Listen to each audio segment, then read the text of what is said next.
There is a moment you likely know very well. You promise yourself you will change. You tell yourself that tomorrow will be different, that you will be more patient, more disciplined, and more mindful. For a short while, you believe it, but then the loop resets and you fall back into the exact habits you swore you were done with. When we fail, we usually look for a culprit outside ourselves. We blame the pressure of the world, the difficulty of other people, or the weight of our circumstances. We assume that if the world were calmer, we would be better. But life eventually teaches you something unsettling. You can be alone in a quiet room with no one provoking you and still feel restlessness inside. Your mind wanders during prayer, your heart tightens when someone else succeeds, your patience thins over a small inconvenience. If removing external chaos does not create internal peace, then the force shaping your choices must live within you. It is a subtle pull toward comfort and ego that exists even in total silence. When we first confront this inner resistance, we often imagine it as something dramatic or animalistic that needs to be crushed. But treating this force like a monster leads to a misunderstanding of how it actually operates.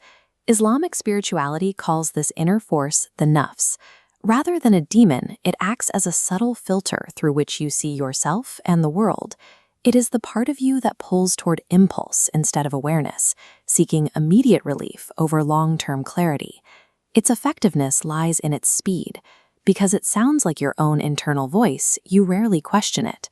It narrates your sensations, interpreting anger as a lack of respect or discomfort as something you must immediately escape. The nafs does not need a dramatic stage to govern your life. It thrives here, in the mundane noise of ordinary moments. It hides behind reasonable-sounding explanations, justifying your reactions, until you can no longer tell where you end and it begins. Mastery depends on the constant effort to recognize this filter before it shapes your reality. The struggle is to see yourself clearly within the world, rather than through the lens of a habit that decides for you. To survive, the nafs borrows your own intelligence. It speaks in a tone that sounds logical and protective, saying, correct them, or defend yourself. By the time you notice what happened, the reactive words are already spoken.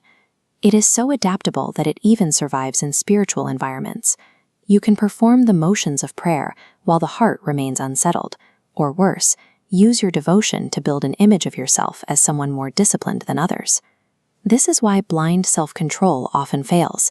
Trying to overpower your impulses through force alone only builds tension.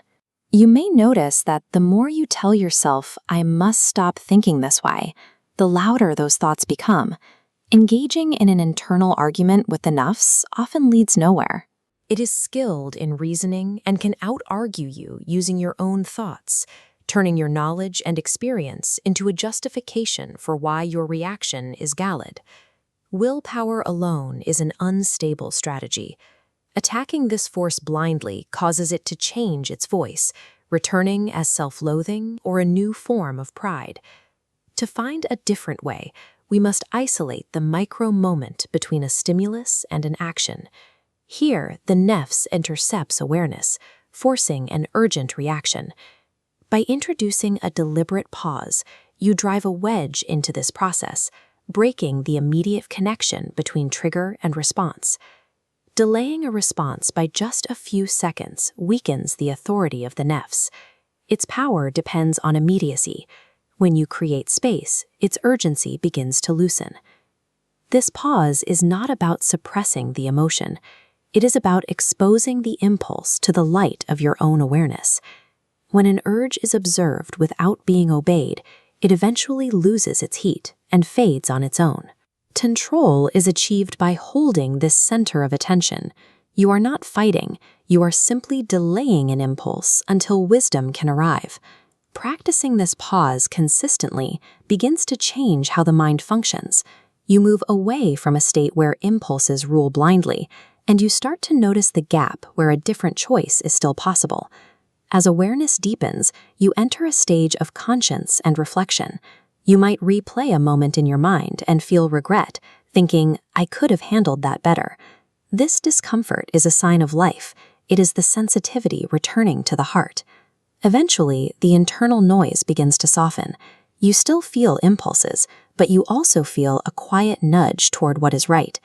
The sense of peace that comes from staying aligned with your values begins to outweigh the quick thrill of following an impulse. Inner conflict and regret are not signs of failure. They are the active friction of a person moving away from reactivity and toward a more conscious way of living. The goal is never the total elimination of your human nature. As long as you are alive, the nafs will exist. The objective is to discipline it through awareness, rather than trying to destroy it. Ibn Arabi used the metaphor of a mount. A wild horse throws its rider wherever it pleases, but a guided horse provides the energy needed to reach a destination.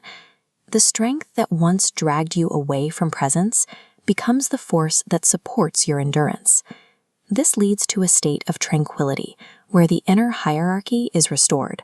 The heart remains steady regardless of outcomes, and gratitude becomes a natural response rather than a forced effort. This mastery is a quiet one. It doesn't mean you stop feeling joy, grief, or attraction. It means you are no longer enslaved by those feelings. The constant internal negotiations and arguments finally fall silent. Victory expresses itself as the freedom to watch an impulse rise and calmly choose silence. It is the everyday independence of no longer being ruled by your own inner demands.